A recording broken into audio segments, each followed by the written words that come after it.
Okay, so let's start with the K-means algorithm, starting with a really simple example. So let's suppose, a 1D example, just to show how intuitive the whole thing is.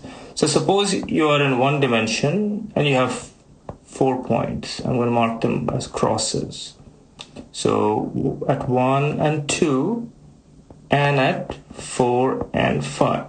So if I told you that you have to cluster these into 2 clusters, this would be very natural, right? Basically, it would be natural for you to cluster these 2 together and these 2 together. Now let's see if K-means gets you to that. This is a very nicely well-separated cluster, so it should get us there. Let me erase these circles for now and get back to K-means. So now how do you start K-means?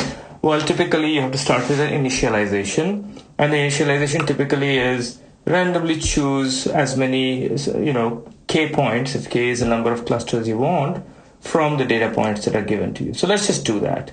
Let's choose this guy and this guy randomly, right? I've chosen them both to be in the same ultimate cluster, so in some sense it's a bad initialization.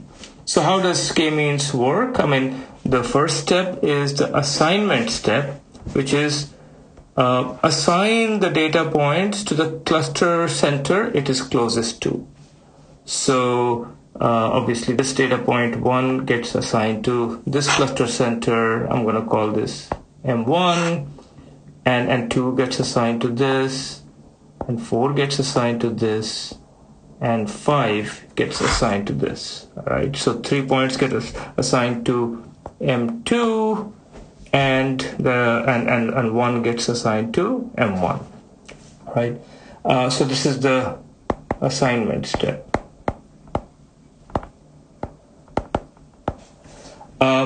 Well, after the assignment step, what you do is you change the cluster centers so as to make them the centroid of the points which have been assigned to it. So let's do that next. So let me just redraw the picture again. So I have 1, 2, 4, 5, and I'm going to compute the centroids. So the centroid of the first guy is of course still 1, so that's just M1.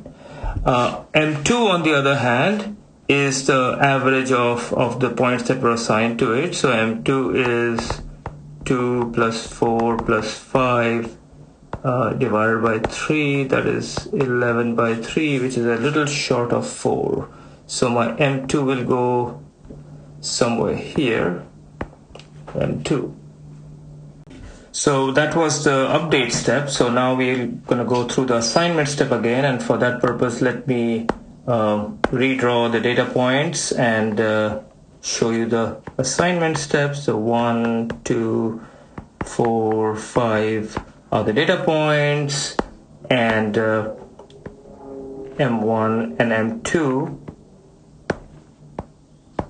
are the cluster centers obtained from the previous update step. Now it's pretty clear that 1 and 2 are closer to M1, and 4 and 5 are closer to M2. So M1 was equal to 1, M2 was equal to 11 over 3. So this was our assignment step for the next go around. And now comes the update step, where we basically update the cluster centers to the centroid of the points that are mapped to it. So let's do that. Again, let me redraw the picture. 1 and 2 have now been assigned to one cluster, and their centroid is of course 1.5. M1 is 1.5. And 4 and 5 have been assigned to the second cluster, and their centroid is 4.5. So this is the second update step. And of course, this is a very simple problem, so we have basically converged to the final answer in 2 steps.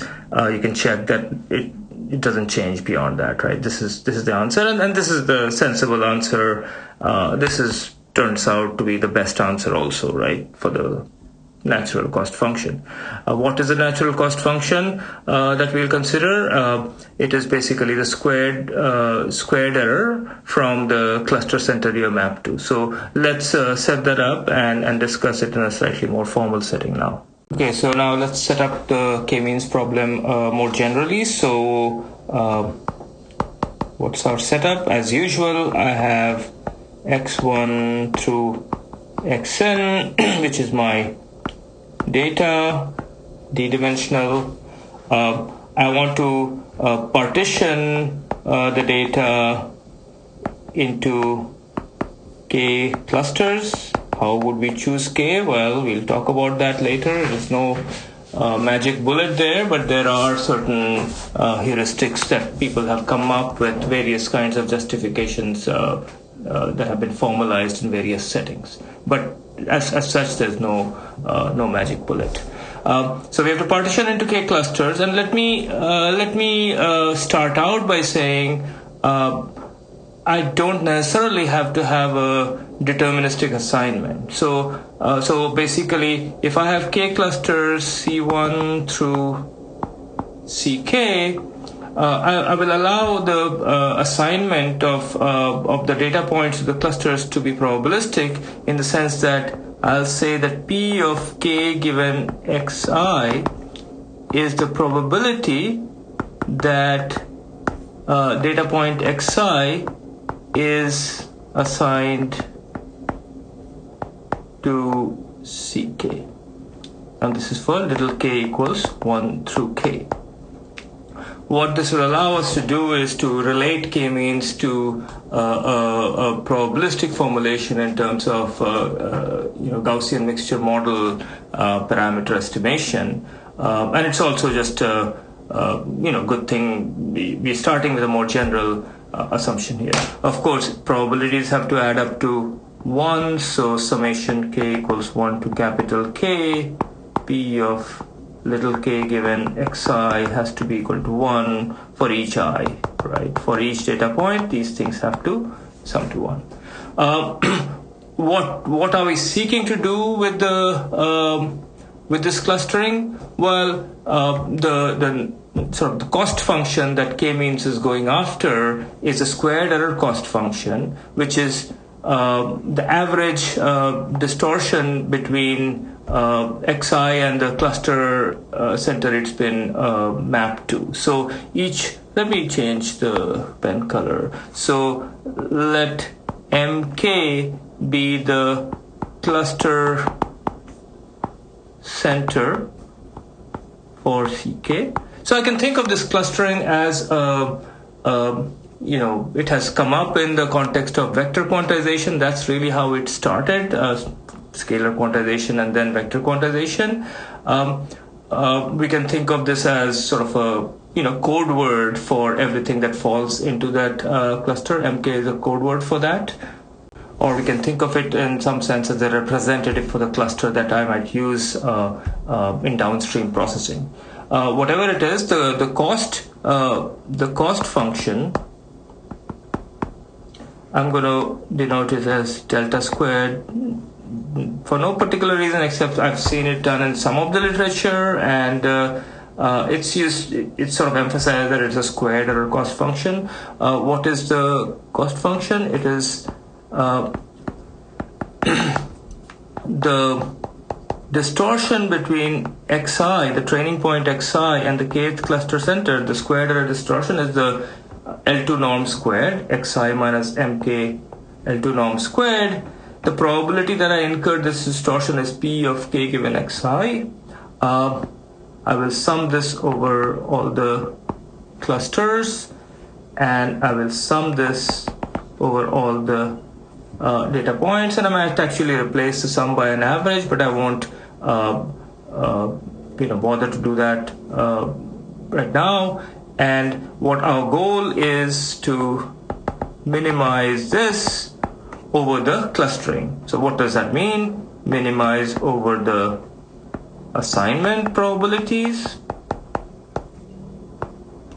and of course the centroids. So that's the problem set up for K-means.